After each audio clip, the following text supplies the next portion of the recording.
that I'm just going insane.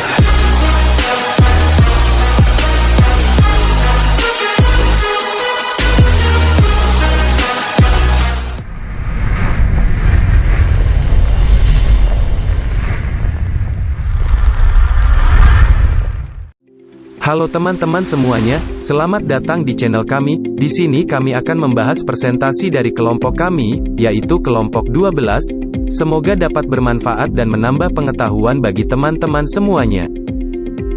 Sebelum melanjutkan ke video, jangan lupa like, komen, dan subscribe.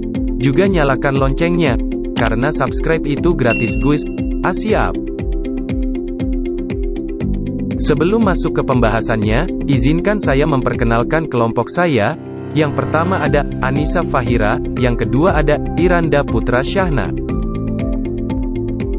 Selanjutnya, kami akan membawakan materi persentase kami tentang penganggaran modal, mata kuliah ekonomi manajerial, dan dosen pengampu, Raras, Risia, Yogas, Numurti, S.E.M.M. Tahukah kamu, apa itu penganggaran modal? Penganggaran modal atau capital budgeting adalah keseluruhan proses mulai dari perencanaan sampai dengan pengambilan keputusan untuk pengeluaran sejumlah dana atau investasi, di mana jangka waktu kembalinya dana tersebut melebihi waktu 1 tahun. Apa itu capital budgeting? Definisinya, modal atau kapita, menunjukkan aktiva tetap, yang digunakan untuk produksi. Anggaran atau budgeting, sebuah rencana rinci yang memproyeksikan aliran kas masuk, dan aliran kas keluar, selama beberapa periode yang akan datang. Capital budget adalah, garis besar rencana pengeluaran aktiva tetap, serta proses evaluasi, dan pemilihan investasi jangka panjang, yang konsisten terhadap maksimalisasi tujuan perusahaan. Baiklah teman-teman, karena tugas saya sudah selesai, maka akan dilanjutkan oleh teman kelompok saya selanjutnya. Oke teman-teman, saya akan melanjutkan tentang pentingnya penganggaran modal. Pentingnya penganggaran modal ini dibagi menjadi 3, yaitu yang pertama, kehilangan fleksibilitas perusahaan. Yang kedua, kualitas penambahan aktiva. Yang ketiga, pentingnya pengeluaran modal. Tahap-tahap penganggaran modal. Yang pertama, biaya proyek harus ditentukan. Yang kedua, aliran kas harus disesuaikan. Yang ketiga, risiko dari aliran kas proyek harus diestimasi. Yang keempat, menentukan biaya modal atau cost of capital yang tepat untuk mendiskon aliran kas proyek. Yang kelima, aliran kas masuk yang diharapkan digunakan untuk memperkirakan nilai aktiva. Yang keenam, nilai sekarang dari aliran kas yang diharapkan dibanding dengan biayanya. Metode capital budgeting terbagi atas 5. Yang pertama, payback period. Yang kedua, net present value. Yang ketiga, internal rate of return. Yang keempat, profitability index. Dan yang kelima, accounting rate of return. Payback period, target waktu yang dibutuhkan oleh perusahaan untuk mengembalikan investasi awal yang diperhitungkan dari cash inflow.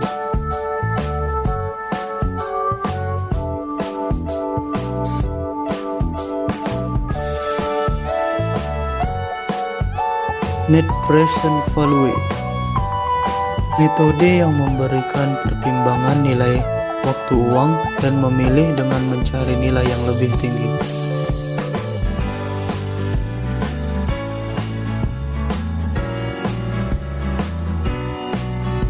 Internet rate of return, gunanya untuk melihat tingkat keuntungan yang lebih tinggi.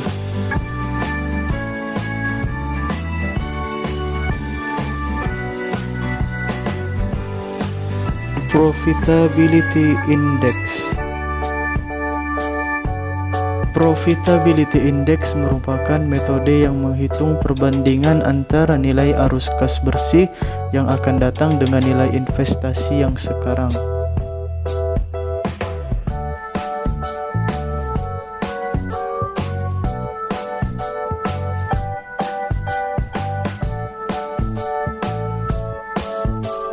Counting rate of return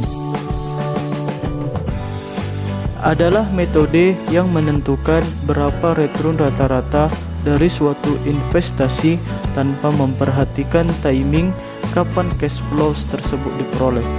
Metode ini hanya didasarkan atas laba akuntansi dibagi dengan investasi.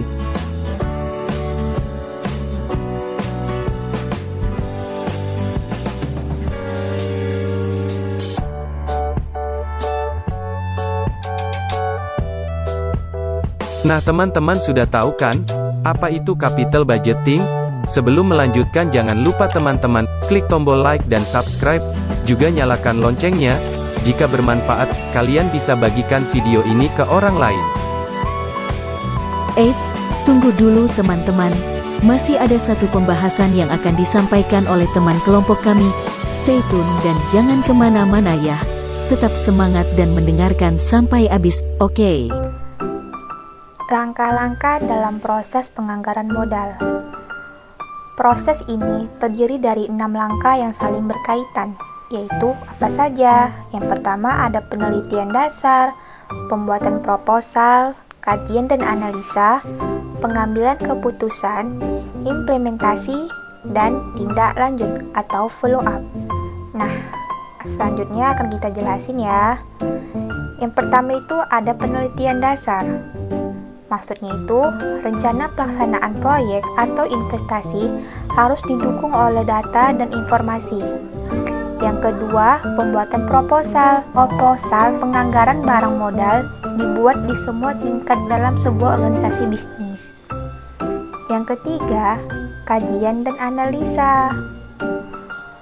Proposal penganggaran barang modal secara formal direview dalam rangka mencapai tujuan dan rencana utama perusahaan.